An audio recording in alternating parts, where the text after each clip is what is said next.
Success isn't always about greatness, it's about consistency. Consistent hard work leads to success. Greatness will come. Good evening and welcome. This is Face the Nation. Our topic of discussion today revolves around the country's economy. The next few months, will the economy help you to become rich? To get the answers, we have the man himself, the State Minister of Finance, Mr. Wickramaratne. Nice to have you on the studios after a lapse of many months. I want to be very honest. I thought for a second that you may be in hiding because the country's economy is not on track, and that is why you refused to come on the show many times, even though, despite the fact that we met you and had several invitations. However, I'm glad at least now you're on the show. That's good news. So let's talk about the country's economy. But beforehand, let's talk about how the movement of the country's economy is. Right now, people are very pessimistic about the way forward. What do you have in store for them? Thank you for having me on the program, and thank you for the invitation and also for the previous invitations. Not been in hiding, but been working. And so I'm glad to be here. Yeah, when we are talking about the economy, I don't think we can talk about the economy in isolation, because the political economy is a very important part of the economy.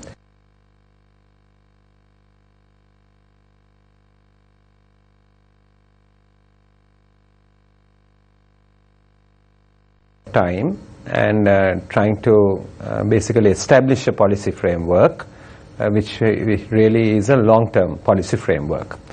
I think that Sri Lankan governments have often been pressurized to take short-term decisions, often pressurized either for populism reasons or for electoral reasons to take short-term decisions. I must say that we have tried very hard to stay away from that pressure and to do what we think would be right in the long term for the country in terms of a policy framework. And what we have done in the past period is actually stabilize the macroeconomic situation. And I can go into more detail maybe later as we proceed. And that macroeconomic discipline that we have built in, right, also comes on the background of the change that happened in 2015. And basically the government initially in that transition period building two important pillars. One pillar that the government has built is the pillar of democracy, and the other pillar it has built is a pillar of reconciliation.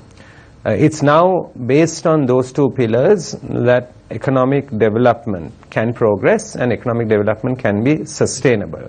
And I think we have laid that foundation, and we have laid a macroeconomic foundation, which I think will augment going into the future. Eran, you speak about macroeconomic discipline, and you say that the change really started in the year 2015 after President Maithripala Sirisena took over. And then you had an election in the same year, on the 17th of August 2015. However, we've seen two finance ministers. We had Minister of Finance Ravi Karunayaka. Now we have Minister Mangala Samaravira. Can you expect discipline? Can you expect consistency with two ministers holding the same position?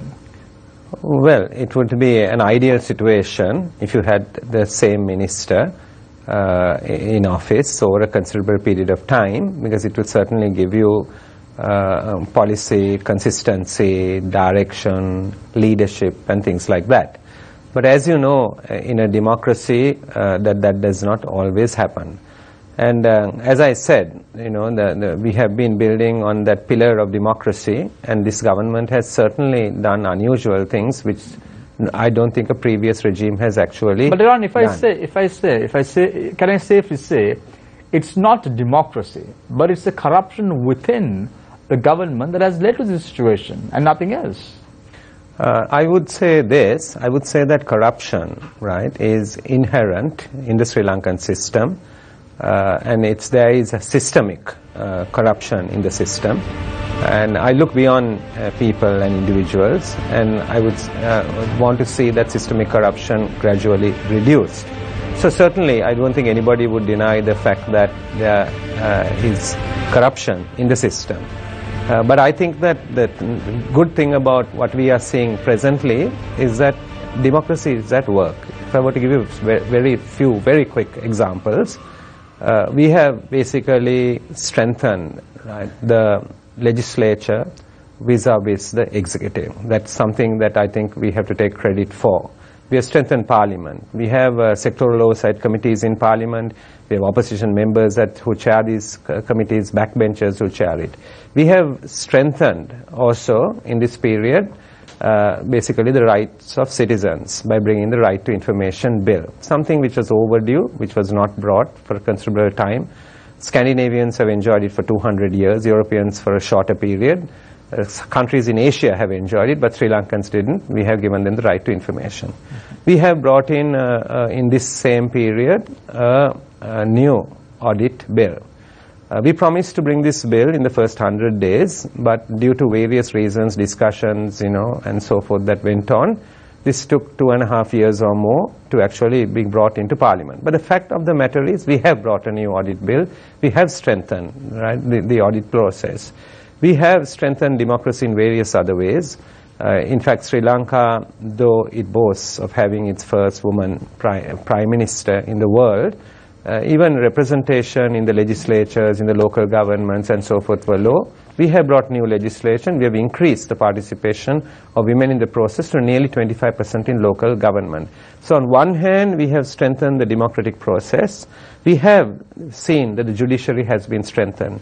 We were witnesses to the fact that a member of parliament was sentenced to death, which was unheard in the previous periods. I'm not basically saying that these decisions are right or these decisions are wrong, but I'm definitely saying that the system is now free and the system is at work. We have had people who have held high office held accountable by the judiciary, not by any other person, but by the judiciary. We know that the judicial process is slow. We have brought in new legislation into Parliament, and we have tried to establish new courts, so that particularly on the issue that you raise, which is a very important issue, in minimizing corruption, that these corruption cases will be speeded up and that there will be justice. So we have really, that's what I meant by it, we have got cabinet ministers to step down. I'm not passing judgment on whether they are guilty or not. I think that judgment should be passed by the judiciary, but certainly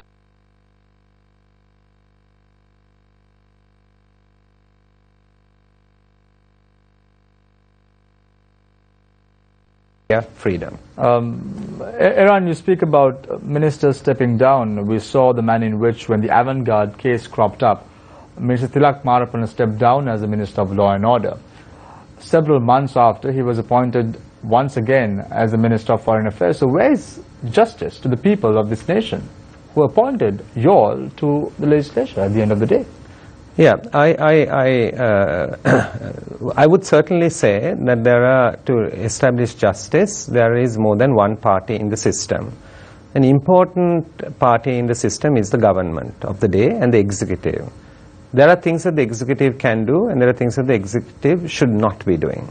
I think what the executive should be doing is, particularly when there are allegations, investigating allegations, using the authorities of government, the various arms of government, in investigating those. After that, it's referred to the judicial process. The Attorney General's Department then has to examine the information they receive, and they have to frame charges. And then it has to go into the judiciary. And the judiciary has to then make a decision.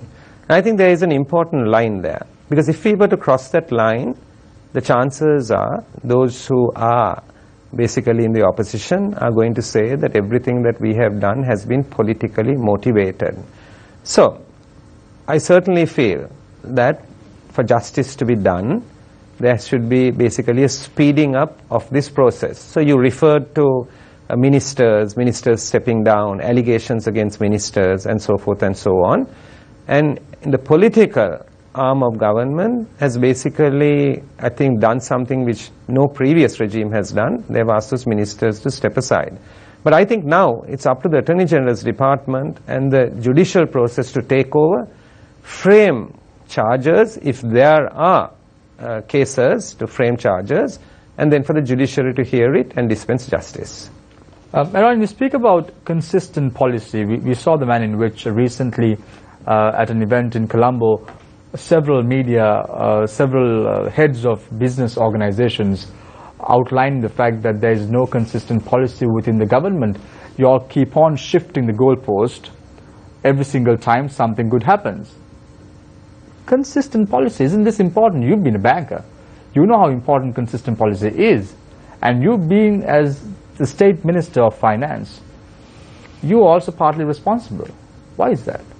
Yeah, I didn't unfortunately see that program, but I have obviously read the program in the media. And in fact, on that particular point you made of consistency and policy and the criticisms made by some of those businessmen, I agree with them, that there is a lack of consistency and that we would like to see more consistency in policy. And the reason, of course, for the lack of consistency in policy often comes from the fact, right, that when you have coalition governments, right, with political parties which have different sometimes policies and who have also long histories of their policies, basically trying to get them to work together is not that easy. But this is a new phenomena that we are seeing, not just in Sri Lanka, we are seeing this across the world. We are seeing more and more that we are seeing even in Europe, right, the situation where governments have been forced because of a lack of a clear mandate to work with other parties and other political forces. And when that happens, right, on one hand, it's building a consensus, right, which is the positive side of it. The negative side of it is it's not like having a one-party mandate where your policy is much more clearly defined and then you can proceed with it with speed and efficiency. Certainly, this government is not in that position. This government was brought into office by the voters, and then subsequently, right, we went into a coalition, the UNF, with the Sri Lanka Freedom Party. So that's partially the reason why you see that sometimes policies are not as decisive and sometimes there is a rethink on policy. So I agree with those businessmen that it would be far better for the country and far better for business actually if there was more consistency. My point is very simple. Now you know there is an issue. The issue is being in a coalition, trying to get the support from both parties to come into a consensus. If the government knows, if the United National Party thinks that this is not the way to go forward or move forward, why not step aside from this coalition, form your own 113 and then take the country forward? Why be in this mess and start blaming the coalition every single time some minister or some deputy minister or even sometimes the president or the prime minister makes speech? Are the people responsible for it? I would certainly say that the fact that there are coalition governments is the choice of the people. Because if people had voted in a single party with a clear majority and a clear mandate, this situation would not arise. We have to respect the mandate of the people. I don't like it personally, because I would prefer if the United National Party or the United National Front had a clear majority in Parliament so that we could have pursued with our policy. I would certainly have preferred that. But this is the mandate that was given, and therefore we are working within that mandate. As you suggested, it was possible to basically get some people to cross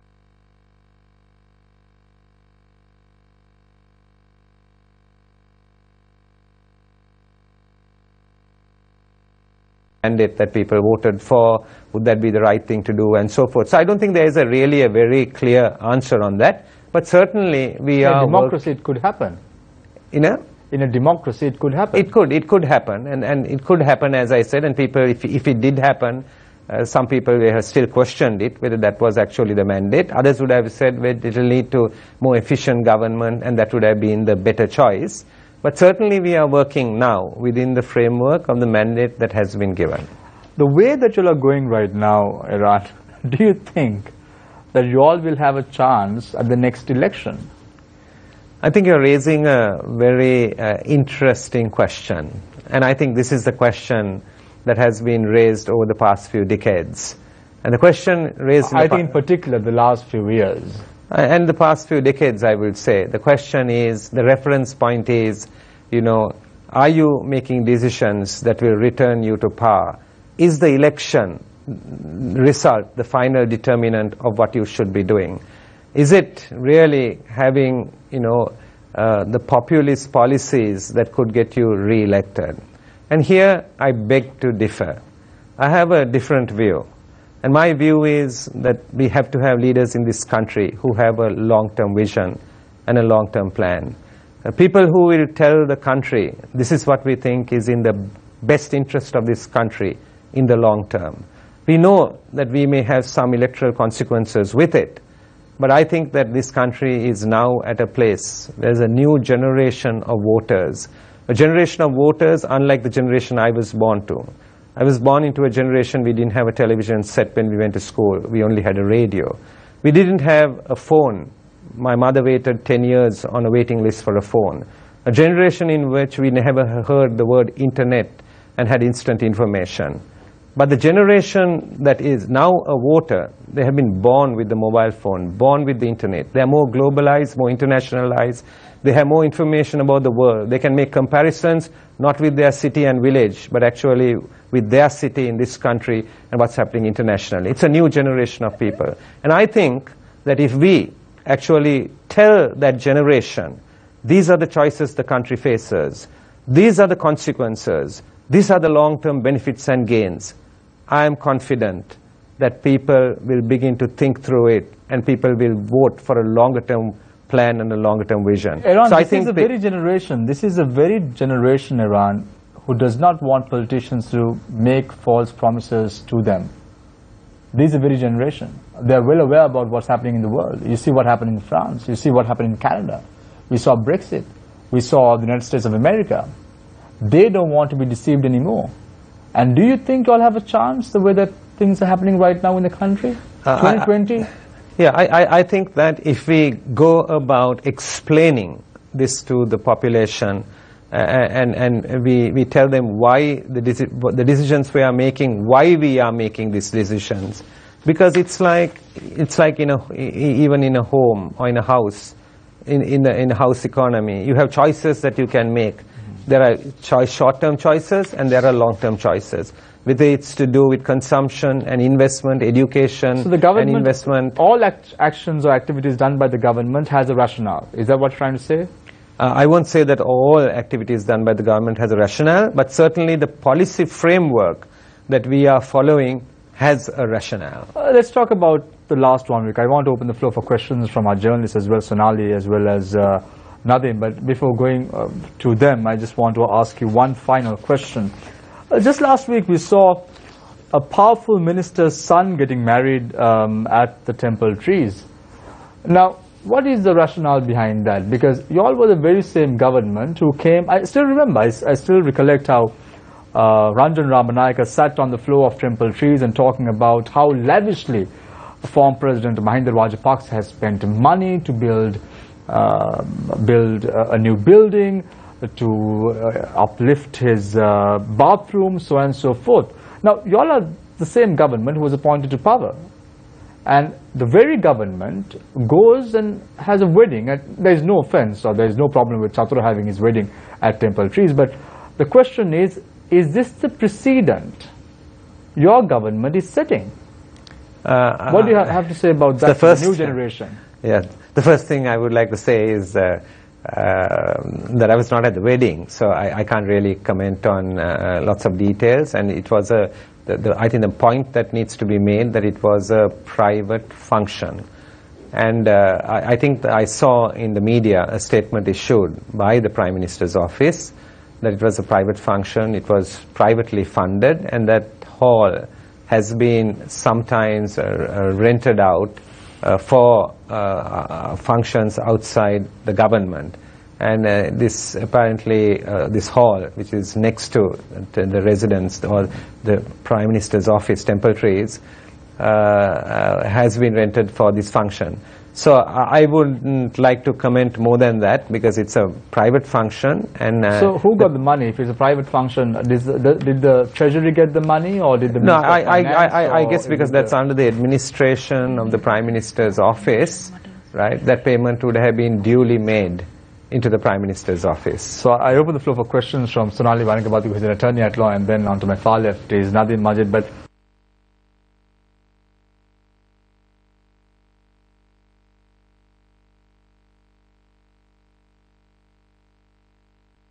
No, I think the Honourable Member of Parliament had invited parliamentarians. But I was in Monaragala those 3 days at the Enterprise Sri Lanka exhibition. I wish you were there, because you leave. should have highlighted a little bit more about how this wedding was, the lavish manner in which the money has been spent on this wedding. However, that's a personal matter. I open the floor for questions from our journalists, Nadeem and Sonali. I think let's start out with Sonali. Thank you very much. Minister Iran, you spoke about how Sri Lanka needs a leader with a long-term vision. You spoke beautifully about the future for Sri Lanka. However, if we were to juxtapose that with the stark reality, there's abject poverty in much of Sri Lanka. A large number of people in Sri Lanka from a large number of districts suffer from chronic kidney ailment due to no proper access to clean drinking water. The thousands live in fear of their lives for fear of being attacked by wild elephants. Women go to the Middle East in search of greener pastures and come back battered, bruised, maimed. My question to you is, are you ignorant of this reality? Because politicians don't really seem to care. I'm afraid that I'm certainly more informed than you might think. What you said, first thing is, I would question some of what you said. When you said that, that there is widespread abject poverty, I would actually question that. Because certainly Sri Lanka doesn't have widespread abject poverty, and of course people could argue what we mean by poverty and so forth. But certainly there is poverty, and we certainly want to see everybody lifted out of their poverty. We certainly want to create an economy where our mothers, our sisters, our daughters, right, would be able to actually have opportunities to work in this country than to go to very difficult circumstances overseas and have to work for a living. But this is why I think that we need a vision, right, and a plan to take people out of it. Just on Thursday last week, I was in Sri Lanka's second poorest district. Monaragala is the second poorest district in the country. It used to be 17th out of 22, out of 25, and now it is really one before the last. And I went to some of the poorest villages in Monaragala. It was in Buttala, and it was in Vellavaya, and it was in Palavatta, where the sugarcane factory is. I visited the outgrowers there on Thursday. I had a conversation with the outgrowers. I visited the local temples, which were also really in poor economic circumstances. And clearly what you described, right, on poverty is actually present. I asked myself the question, what can we do to uplift these people? I had a discussion with them. What was their really, what did they really want? What they really wanted, basically, was for their tank to be done so that water could be retained. I was really privileged, really, to be with them and to really understand firsthand. I was there with the Deputy Speaker of the House of Parliament of Sri Lanka, who is a local Member of Parliament there. He and we talked with them, and then what we did was we actually started the work on 3 tanks. In one village, right, it was very small, cost about 2 million rupees. Another village it was 2.5 million, and in one village it was 5.5 million rupees. And if you think about it, if you make that tank, you deepen the tank, build the bund, and you repair the anicut, if there is rain, for sure, one harvest would be secured. With a bit of luck, maybe even 2 harvests. In some of those areas in the country, for 4 to 6 harvests, they haven't had any rain. Now this issue, right, about the lack of water and of rain is actually a situation the globe is facing. With the temperature in the globe going up, Sri Lanka has become one of the few countries which is most affected in the world.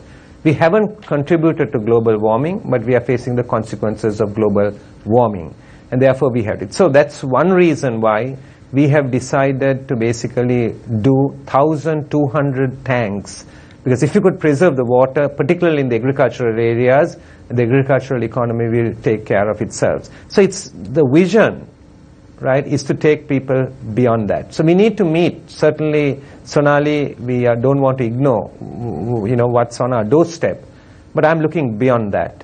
When we decided to do the exhibition in Monoragala, one of the things I said was that this is an agricultural district, and we want to connect the small farmer to the supply chain. We want to connect the small farmer to the bank to provide financing. We want to connect the small farmer to the big company so that they could sell their produce and maybe get it exported through that. However, while I said that, I said the youth born in Monoragala are no different.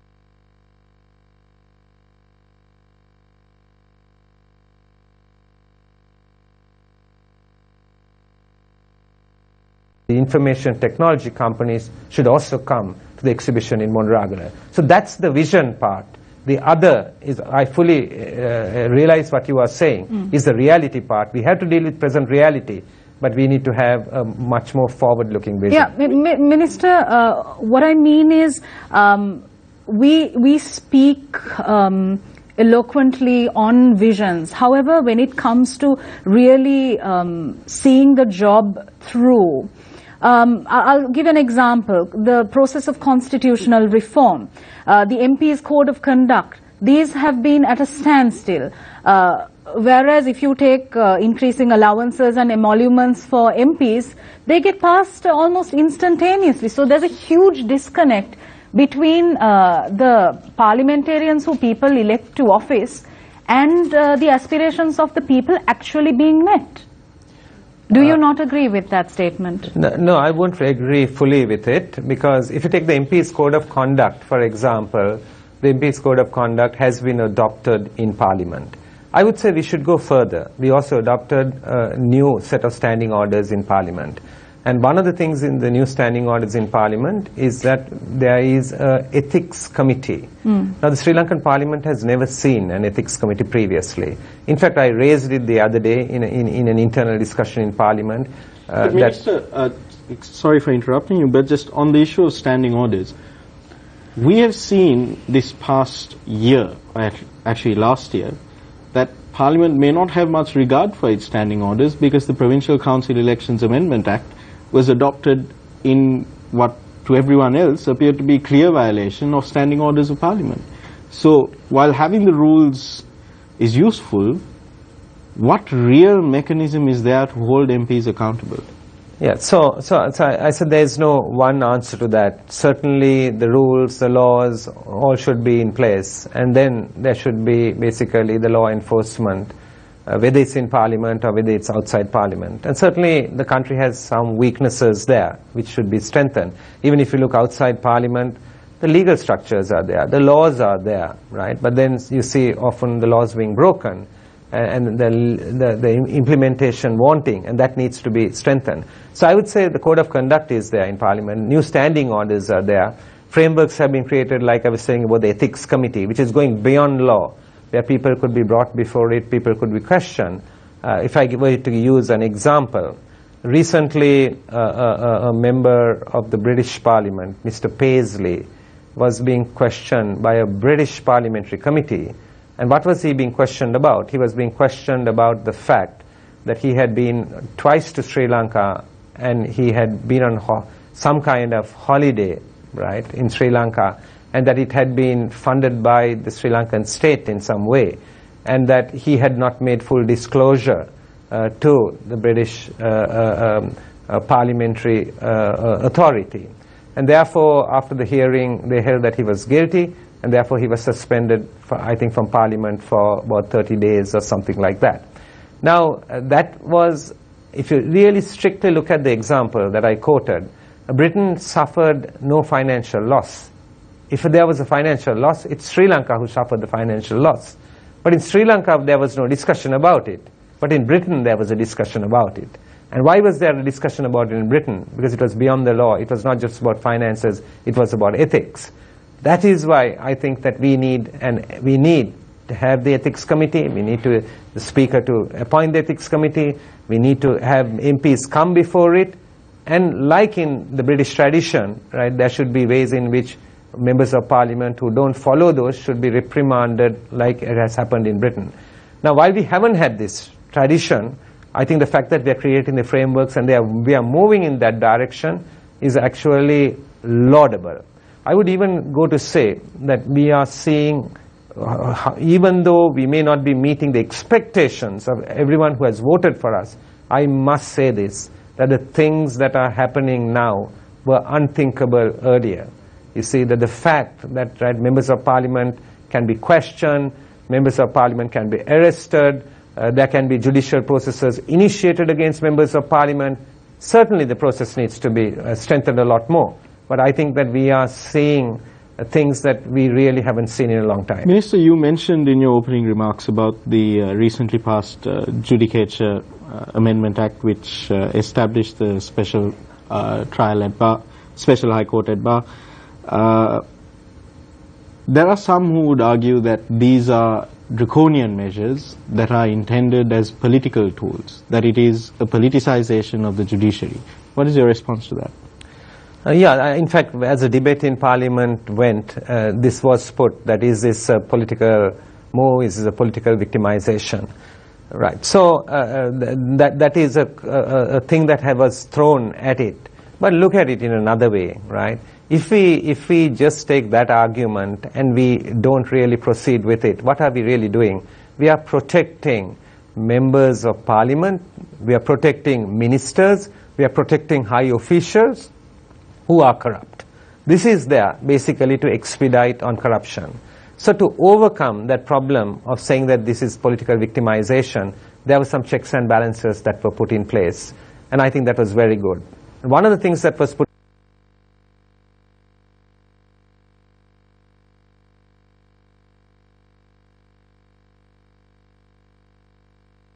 Vikramatne, that again is problematic because you mentioned about how it is the Attorney General's responsibility now to to compile these case files, to file indictments and to get the judicial process rolling.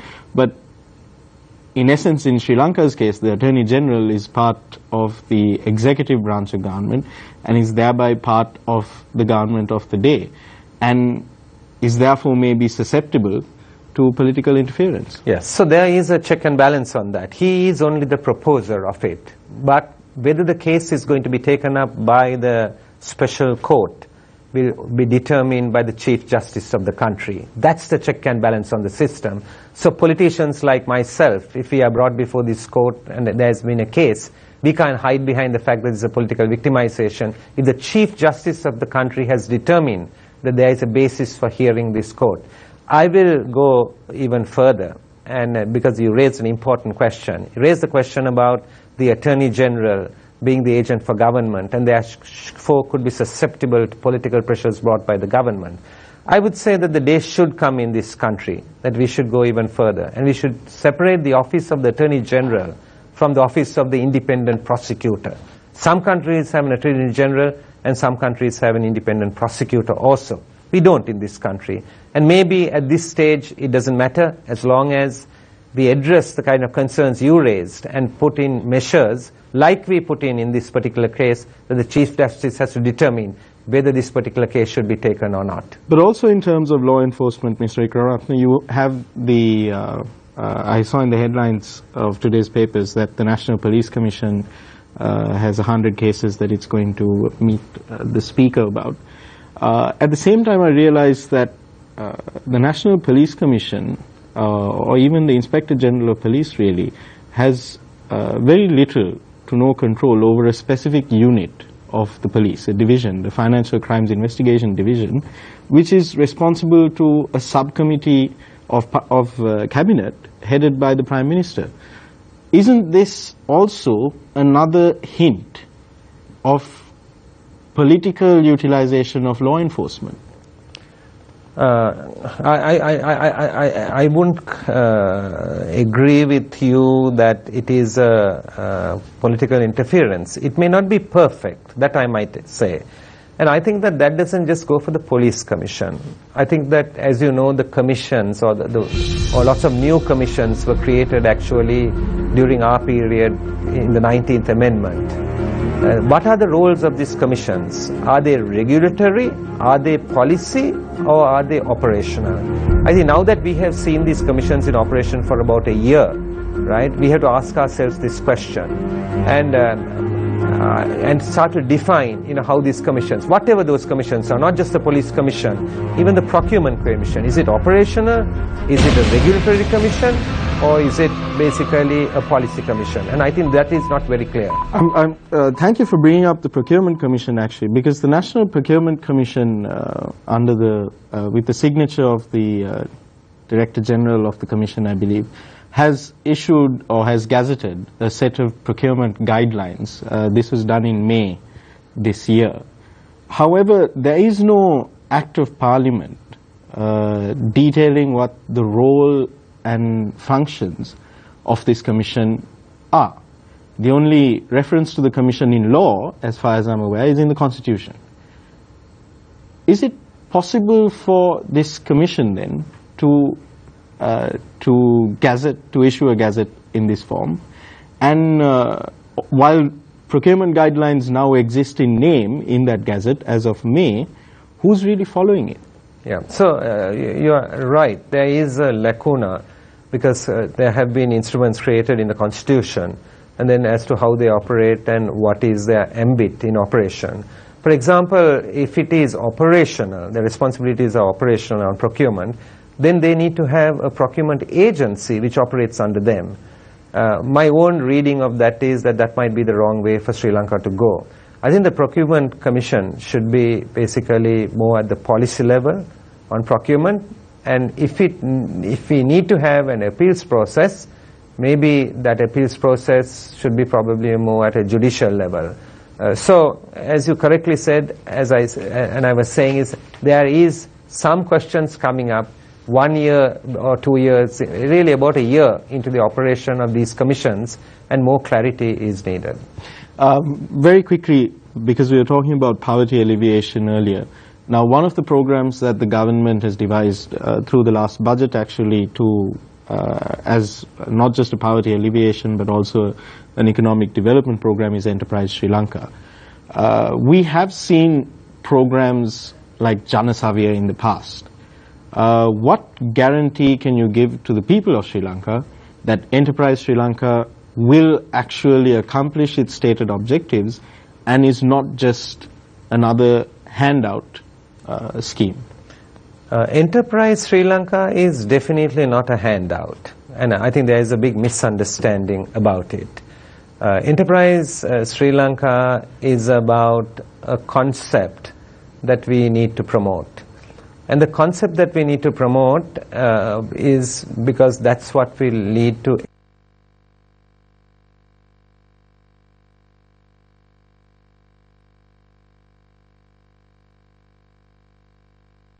entrepreneurs as a percentage of its working population. It's about 2.8%. It's under 3% of its working population. Now, if you compare Sri Lanka's entrepreneurship with a country like Vietnam, Vietnam is about 19.7% entrepreneurs. If you compare it with a country like Thailand, it's like 27%. If you compare it with a large country like Bangladesh, population-wise it's a large country. Bangladesh has about 11% entrepreneurs, and Sri Lanka is under 3%. China, which is the largest country in the world, right, with its population, China has 7.5% entrepreneurs, and Sri Lanka has less than 3%. So clearly, this whole entrepreneurship Sri Lanka idea, Enterprise Sri Lanka idea, or the concept is to increase entrepreneurship in the country.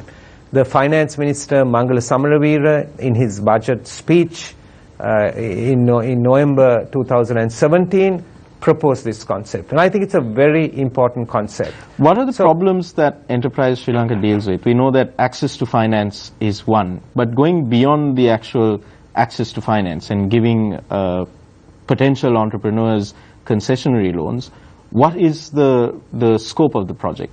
Does it go beyond access to finance? Yeah, it does. It does go beyond the access to finance, because if you look at Enterprise Sri Lanka, you know, I was a banker, I'm a professional.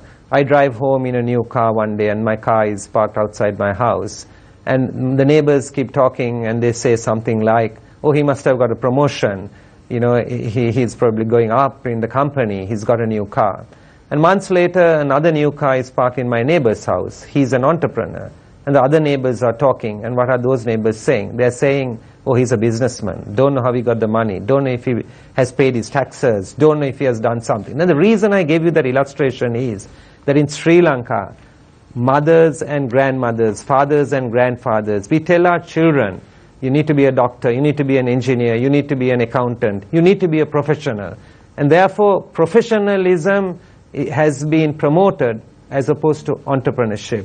That's the culture that this country is in. Now, we need to say that it is entrepreneurs who create wealth, it's entrepreneurs who create jobs, and therefore we need to promote entrepreneurship. So there are lots of young people out there. They don't have to be coming behind politicians. We have created a culture. I have an open day, 10 young people come to meet me, 9 want a job in the government. We need to reverse this. They are not aware of the fact that Sri Lanka is probably the only country in the world where young people go behind politicians for jobs.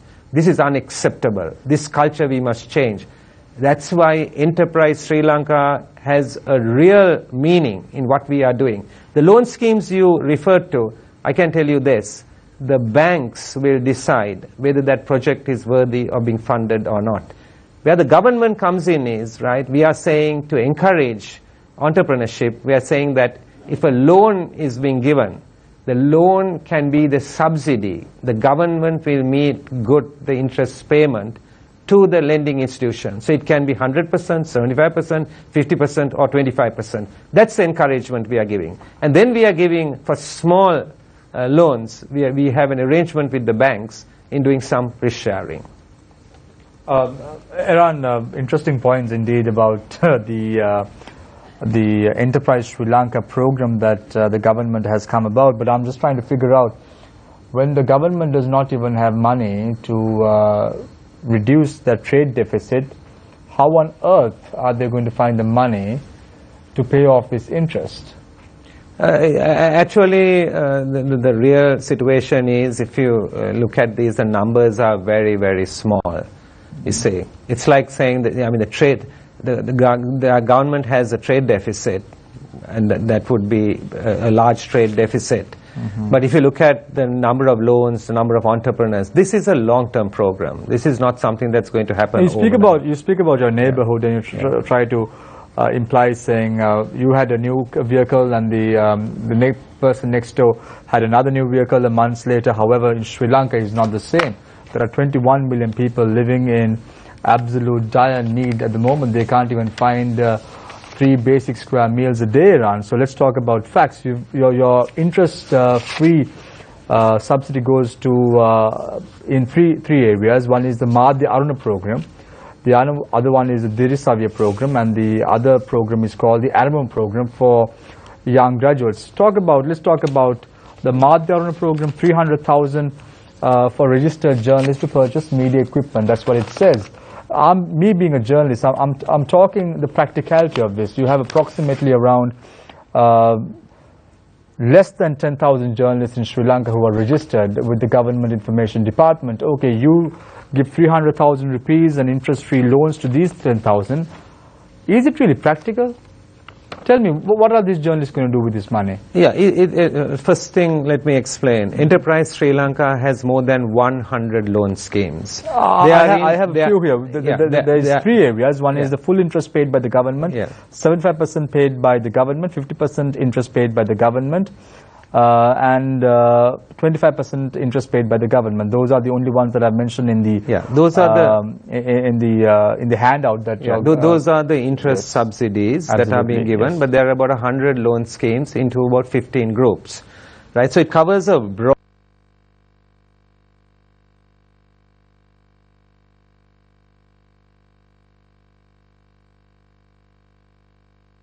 of school service vans to purchase a new 32-seat school bus. yeah. Do you know how much is a 32-seat school bus now in the market?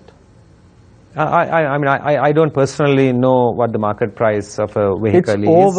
It's over 8 million based on the new tax division that your government has brought in play. Yeah. So you're giving a 4 million interest for 4 million for owners of school service vans to purchase a new 32-seat school bus, and the interest fee paid by the government is 75%. How on earth, Iran, are individuals going to find this 4 million additional needed to purchase a 32-seat school van? Yeah. So first thing is, it's all good. It looks very good. It looks lovely. The handout looks very colorful, to be very honest. But how practical is it? No, it's not just only good. As of so far, right? As of 2 weeks ago, we have dispersed 11,692 loans on Enterprise Sri Lanka, right? So this is as I said, this is not a political scheme. This is really a decision that the banks will take. Banks are lending, right, depositors money, and they are going to be taking this risk. So bank officers know exactly what they are doing. The government is only participating to encourage entrepreneurship, right? And the loan schemes go from agriculture, right? From Ran Aswana, Govi Navoda, there are several different agricultural loan schemes, right? Riya Shakti is what you raise. Then there is Rivisal Bali, then Dirisavia is there. So many things. Jaya Isuru, Sonduru PSF for housing, and then Madhya Aruna is what you referred to. Everybody may not take it, but this is available for people who really want to take it. And then for people who want to go in for new loans, like for example, a university graduate, he has an idea, he wants to try something new. Right? This is to encourage him, because otherwise we are creating a culture where everybody basically wants a free education, they want a free university education, after university they want a job in the government. The system is quite good, isn't it, Iran? You give them 1.5 million bucks to open up their own establishment, and then the government taxes it. Because when you look at the taxes that have been brought forward by the government quite vigorously in the last budget, it's quite clear. You all are not letting business establishments to boom. You are taxing them. We just heard one of the media establishments, business tycoons establishing this fact as well. It was 12% for the construction industry. Now it's 28%. Yeah, I'll certainly respond to the issue on taxation. But what I wanted to say was, right, Enterprise Sri Lanka is about creating entrepreneurs. Entrepreneurs will not be created only by this loan scheme that the banks are providing. Entrepreneurship is far more complex than that. Any business needs equity funding and loan funding, and banks are only providing loan funding, and you need equity funds. And there is a lack of development of the equity markets in this country, particularly for the small businesses. There are no equity funds. Recently, the Securities Exchange Commission and the Colombo Stock Exchange launched a board for smaller funds. It's a small beginning so that people could actually invest in small and medium industries. The United Nations Development Program, working with others, right, locally, working with others in the networks, the Lanka Investment Impact Network, LLIN or whatever, right, they have got together and they are launching an equity fund in collaboration, one fund for $5 million, another for $25 million, small beginnings on the equity side. So as I said, this is Enterprise Sri Lanka is a long way to go. It's a beginning. It's only a concept. You talked about the whole issue about taxation and taxing businesses. I think we need to really look at this in a wholesome way. Right? Sri Lanka is a country which has had low taxes for a long time. We have got used to a very low tax regime, right? And therefore our immediate reaction is, oh, we are being taxed. But I think we need to look at this in balance, right? Why are people being taxed? People are being taxed basically so that governments could provide basic services. And amongst the basic services are security is one basic services, the police, the armed forces and so forth, the judicial processors, the public servants, and then basic social needs like education and health and so forth. That's why the taxation. In the Sri Lankan, when we took office, the direct taxes of the country were about 18% and indirect taxes were 82% of total taxes. It is a very clear indication of a country which doesn't have a just tax system. You see, we mustn't forget, right? We mustn't forget that if you have lots of indirect taxes and less of direct taxes, the burden on the poor is much greater. The person who earns 2 million a month, 200,000 a month, and 20,000 rupees a month, right, are basically going to the same market and buying their bread, and they're buying their coconuts, and they're buying their vegetables, and so forth.